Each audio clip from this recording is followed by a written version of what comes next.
Amis d'un peu partout, amis de Radio Télépixel, bien le bonsoir. C'est votre serviteur Clément qui rentre chez vous pour notre deuxième livraison de l'émission Facilité, votre émission, l'émission qui se propose de vous accompagner pour tout ce qui est technologie de l'information, pour vous conseiller, vous éduquer, vous former. Eh ben, voilà la raison pour laquelle nous sommes ici présents ce soir et c'est notre deuxième série. Et pour cette deuxième livraison, on va vous parler TI, on va vous parler de technologie de l'information, on va vous parler de technologie numérique et on va faire un cas pratique. C'est comme une étude de cas qu'on va avoir aujourd'hui.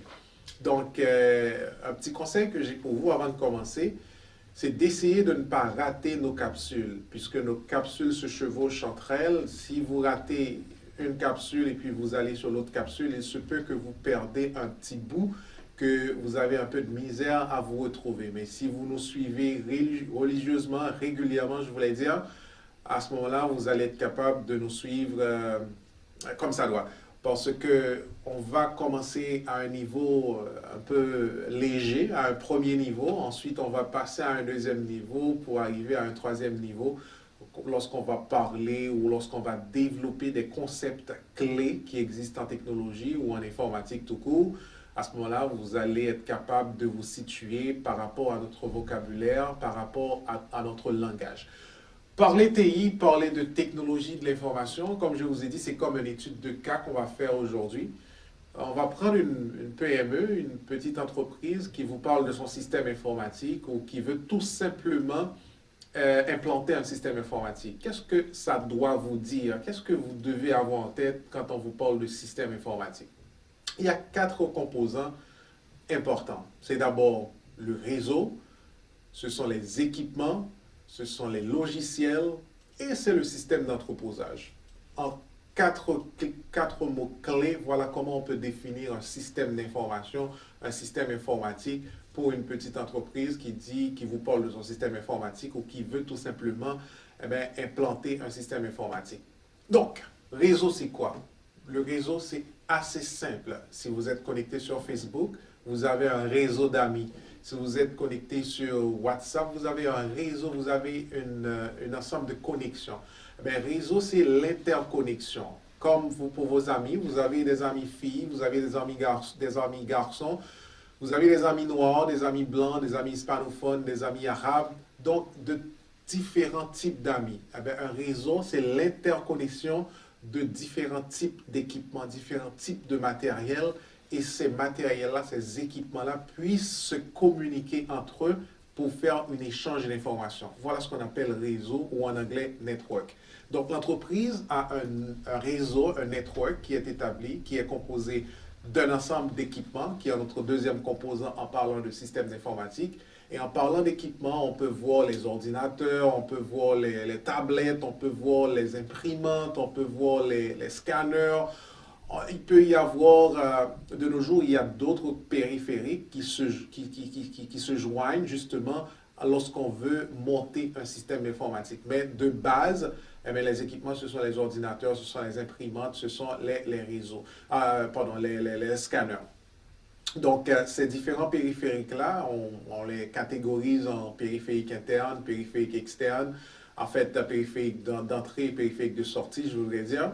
Périphérique d'entrée, c'est tout ce qui vous permet de saisir des informations, de faire une interaction, à fournir, à alimenter votre système. Et les périphériques de sortie, c'est tout ce qui vous permet d'extraire de l'information, de sortir de l'information. Par exemple, une imprimante, c'est un périphérique de sortie, puisque avec une imprimante, ça sort de l'information sur du papier et que vous pouvez utiliser.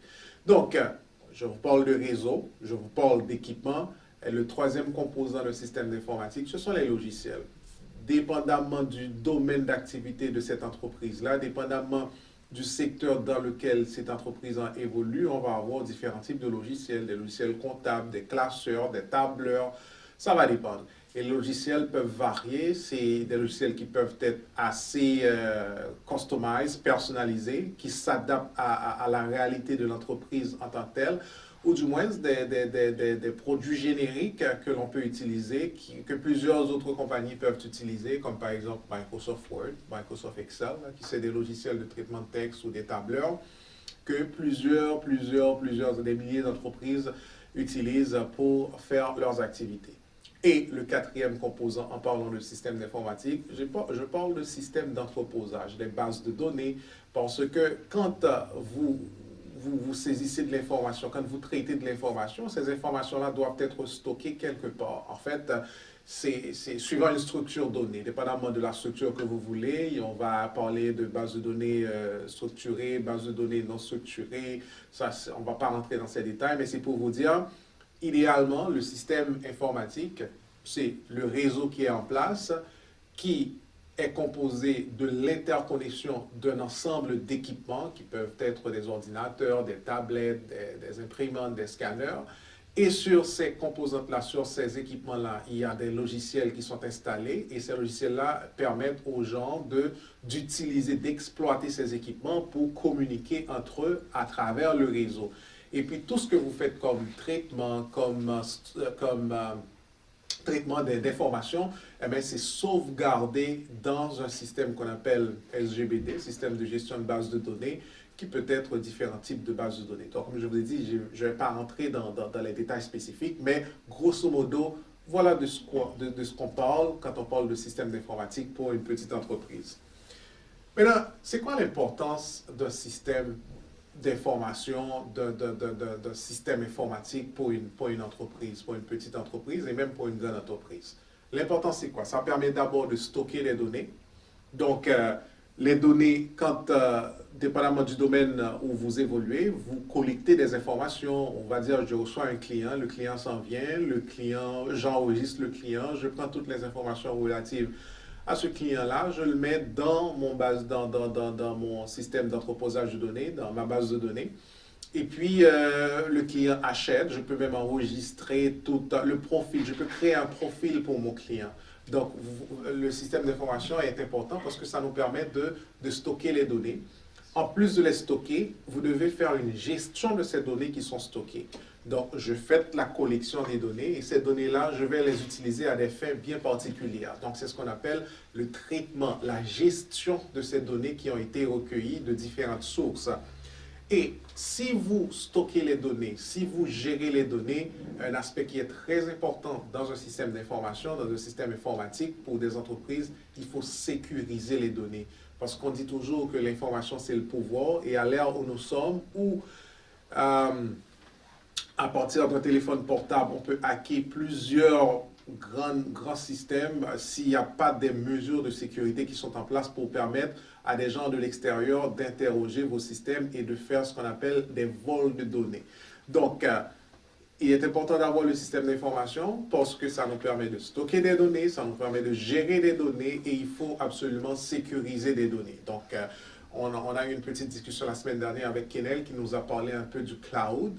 L'entreprise peut choisir elle-même de stocker ses données chez elle, donc sur ses serveurs, sur ses bases de données, ou l'entreprise peut choisir d'héberger ses données ailleurs sur le cloud, choisir un fournisseur de ce service pour dire, d'accord, moi je ne vais pas m'investir dans un espace climatisé avec des serveurs qui sont un peu chers, donc je vais déléguer cette tâche à une entreprise qui va gérer pour moi toutes mes données. Donc, voilà l'importance d'un système d'information, c'est le stockage, la gestion et puis la sécurité, la sécurisation de ces données-là pour s'assurer que d'autres personnes ne devant pas avoir accès à ces informations puissent interroger nos systèmes. Maintenant, si on parle maintenant d'attributs de système d'information, de système informatique pour une entreprise, quels sont les attributs? Ce système d'information-là doit être toujours disponible dans le sens que je me réveille à 1h du matin, je veux me connecter pour acheter quelque chose en ligne, le système doit pouvoir me permettre de le faire. Donc, le système doit pouvoir toujours être disponible pour permettre aux clients de faire leurs transactions à toute heure du jour ou de la nuit. C'est la disponibilité. Il y a également la fiabilité. Le système doit être fiable. En parlant de fiabilité, Ce que je demande au système, c'est exactement ce que le système me retourne. Si je veux, par exemple, magasiner pour ma petite sœur, ça coche. Alors à ce moment-là, si je clique dessus, ça doit me retourner toutes les informations, toutes les caractéristiques du produit, de l'item sur lequel j'ai cliqué. Donc la fiabilité, ces données-là doivent être fiables. Donc pour vous assurer que ce que j'interroge de mon système, c'est exactement ce que j'ai. Là, je parle d'un système Internet là, ou un système, un website où vraiment vous pouvez interroger à n'importe quelle heure du jour ou de la nuit, vous vous connectez et vous avez les données de disponibles. Ça peut être aussi des achats par carte de crédit. Maintenant, si je veux acheter quelque chose en utilisant ma carte de crédit, peu importe du jour ou de la nuit, peu importe où je suis, en Asie, en Irlande, en Allemagne, en Europe, peu importe où je suis, je peux toujours être capable de me connecter sur le site web de la compagnie ou de l'entreprise pour pouvoir effectuer mes achats. C'est ce qu'on appelle la disponibilité. Il y a la fiabilité, je viens de vous parler de la fiabilité. Pour que ce système puisse être fiable, on peut se fier, on peut naviguer sécuritairement sur ce système. Comment un système informatique est géré? Ce qu'on appelle, en fait, l'entreprise X a un système d'information. Une petite entreprise de 50 employés, par exemple. L'entreprise va se dire, bon, OK, ça va me coûter dans mon budget plusieurs ressources du point de vue personnel, de ressources humaines pour manager les serveurs, pour gérer les serveurs, faire des contrôles de routine, s'assurer que les updates sont faits, s'assurer que les backups sont faits au jour le jour, que les données sont toujours disponibles. Et puis, si c'est l'entreprise qui choisit de gérer ces données, mais si les données sont sur le cloud, ça c'est une autre paire de marches. Donc, l'entreprise va se dire aussi, pour la taille de mon entreprise, il me faudra 4 serveurs, 2 serveurs actifs, un serveur backup. Donc, c'est l'entreprise qui va définir sa politique à ce niveau-là. Donc, il y a deux options. L'entreprise peut choisir elle-même d'entrer dans cette dynamique-là pour faire la gestion elle-même de toutes ses ressources matérielles, humaines, pour s'assurer d'avoir un système d'information up et up-to-date, je pourrais dire. Ou l'entreprise peut choisir l'outsourcing. Donc l'entreprise peut se dire, bon ok, j'ai l'entreprise X, 50 personnes travaillent dans mon entreprise, je veux avoir un système d'information, mais à ce moment-là, je fais appel à l'entreprise Y. C'est à ce moment-là que rentrent en ligne de compte ce qu'on appelle les consultants. Vous appelez une firme de consulting, vous dites, ok, d'accord, voilà ce que j'aurais aimé avoir comme système d'information, voilà mon entreprise, voilà ce que je gère comme données, voilà la volumétrie de mes données, tout et tout. Eh bien, je veux que vous gériez cette partie pour moi. Eh bien, l'entreprise va appeler l'entreprise X pour faire de l'outsourcing, pour déléguer la tâche de gestion de son système d'information à une tierce personne ou une tierce entreprise pour cette gestion. C'est ce qu'on appelle l'outsourcing. Donc, ce que je veux dire par gestion, on a le système d'information, mais il y a différentes façons de gérer le système. Soit vous faites une gestion à l'interne, vous dépensez pour faire la gestion, à tout type de gestion, assurer que vous avez de l'électricité toujours en place. S'il y a une coupure au niveau de l'électricité, qu'il y a un backup qui va prendre la relève automatiquement pour s'assurer qu'il ne va pas y avoir d'interruption dans vos activités. Donc, il y a des entreprises qui choisissent d'enlever ces soucis-là. En fait, il fait une délégation de ces soucis à une autre compagnie. Maintenant, c'est l'autre compagnie qui va gérer tout ça. Maintenant, si pour une raison ou pour une autre, mon système n'est pas disponible, j'appelle la compagnie pour dire, écoutez, voilà dans mon contrat, voilà ce qui a été signé, pour une raison ou pour une autre, ce n'est pas disponible, il n'y a pas d'électricité, ça c'est votre problème, ce n'est pas mon problème. Donc, voilà. Donc, l'entreprise peut choisir de gérer à l'interne ou tout comme faire le transfert de cette gestion-là à une tierce compagnie pour dire, eh bien d'accord, je veux m'enlever tous ces soucis de tout ce qui vient avec, mais si vous faites cette délégation aussi, assurez-vous avec les coûts vont être un petit peu plus élevés par rapport à si vous avez choisi de gérer vous-même. Donc, c'est à vous de voir dans votre conseil d'administration, avec vos ressources, vous discutez, vous dites ça va me coûter X, maintenant si je fais la délégation, ça va me coûter Y, et puis dans vos chiffres d'affaires, dans vos calculs, vous faites une balance, vous regardez, eh bien, qu'est-ce qui va être meilleur pour vous. Donc, ça dépend de la philosophie de l'entreprise, ça dépend de votre vision et ça dépend aussi de vos chiffres d'affaires avant d'entrer dans une telle dynamique. Autre chose qui est importante, c'est le gestionnaire. la personne qui va s'assurer de gérer le système d'information.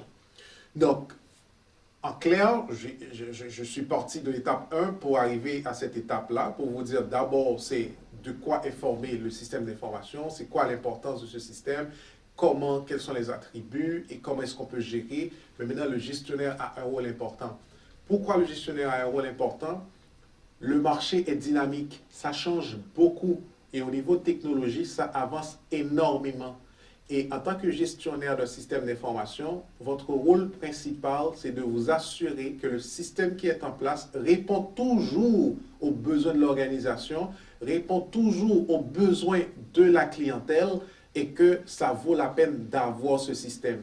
C'est dangereux d'avoir un système qui fonctionnait à un certain moment super bien et 2 mois après, le système ne répond plus aux exigences du marché et le système ne répond plus aux besoins des membres de l'organisation ou de votre clientèle. Donc, le gestionnaire doit aller au-devant de tous ces faits pour s'assurer que le système va être toujours up to date, up and running, comme l'on dit. Donc, voilà le rôle d'un gestionnaire qui s'assure que le système est non seulement fonctionnel, mais le système, ça vaut toujours la peine d'avoir ce système et le système est appelé à évoluer en fonction des besoins du client parce que le marché est dynamique. L'environnement aussi change.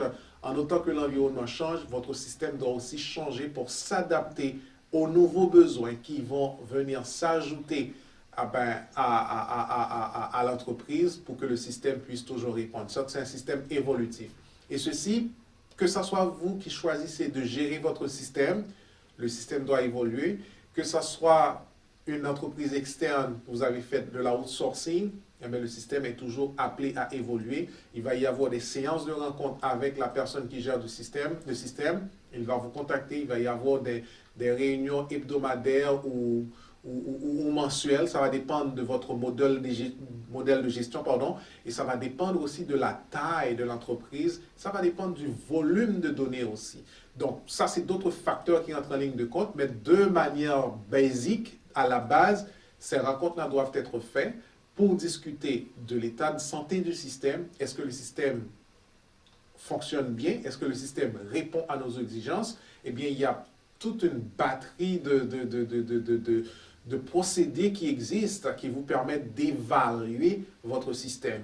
Il y a autant de rapports qui peuvent être produits avec différents logiciels qui existent pour voir comment le système fonctionne, si le système fonctionne très bien. Mesdames et messieurs, ça a été notre causerie pour aujourd'hui sur les TI.